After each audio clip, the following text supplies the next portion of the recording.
Saudara-saudara yang terkasih di dalam Tuhan Yesus Kristus, pemazmur yang telah mengalami asam garam kehidupan berkenaan dengan bagaimana dia menjalani hidupnya dan prinsip kehidupan yang diambilnya. Penulis Mazmur menyatakan kepada kita supaya kita belajar dari dia. Demikianlah ungkapannya dalam Mazmur 34, 12 sampai dengan 15. Marilah anak-anak, dengarkanlah aku, takut akan Tuhan akan kuajarkan kepadamu. Jadi pemazmur di sini mengajarkan kepada kita bagaimana hidup takut akan Tuhan itu. Ayat yang ke-13, siapakah orang yang menyukai hidup, yang menginginkan umur panjang untuk menikmati yang baik? Semua orang ingin umur panjang, tapi tidak setiap orang yang berumur panjang selalu hidup menikmati yang baik. Atau tidak sedikit orang yang tidak bisa menemukan segala sesuatu itu baik dalam setiap situasi kondisi hidup. Dan di sini pemazmur mengajarkan kepada kita, kalau kita ingin umur panjang dan setiap hari, setiap waktu, setiap saat kita mampu menikmati yang baik dalam kehidupan kita sehingga hati kita melimpah dengan rasa syukur, pemazmur mengajarkan kepada kita, jagalah lidahmu terhadap yang jahat dan bibirmu terhadap ucapan-ucapan yang menipu. Hal yang pertama, menjaga lidah kita dari ucapan-ucapan yang jahat dan menjaga bibir kita terhadap ucapan-ucapan yang menipu. Jadi kita harus mengungkapkan, menyatakan pernyataan, kata-kata, kalimat yang membangun, yang positif, yang memberkati, kebenaran tentunya, dan juga transparan, tidak ada sesuatu yang disembunyikan, jujur, mengungkapkan apa adanya, sehingga orang lain melihat bahwa apa yang kita ungkapkan, katakan untuk mereka keluar dari lubuk hati kita yang terdalam, keluar dari ketulusan dan kemurnian hati kita demi dan kebaikan mereka.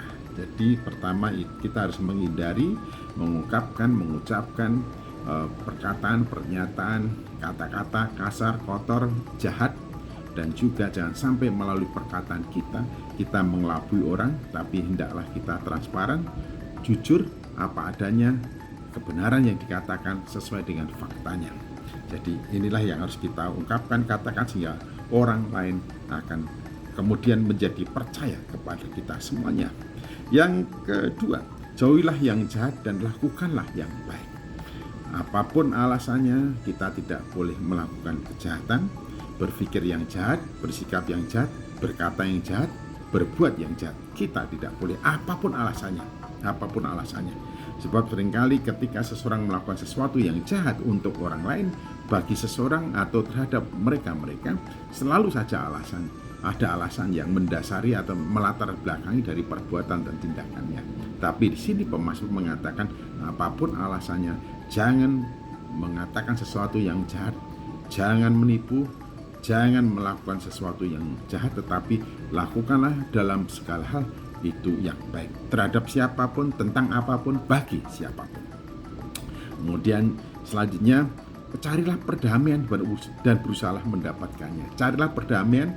Nah, sebenarnya kalau dalam perjanjian baru kita menemukan sabda dari Tuhan Yesus Kristus, berbahagialah orang-orang yang membawa damai karena ia disebut sebagai anak-anak Allah. Jadi kita sebagai orang yang percaya pada Yesus Kristus, dalam Injil Yohanes 1 ayat yang ke-12 dikatakan kita diberi kuasa menjadi anak-anak Allah. Tentu saja yang menjadi tugas kehidupan kita, misi kehidupan kita dalam hubungan dengan orang lain, dengan siapapun, termasuk orang-orang yang tendensius dan orang-orang yang berniat jahat, kita mengupayakan, mengusahakan melakukan yang baik demi dan bagi perdamaian, menjaga keharmonisan, kerukunan, relasi yang positif, relasi yang membangun, relasi yang mendatangkan dampak positif bagi satu terhadap yang lainnya.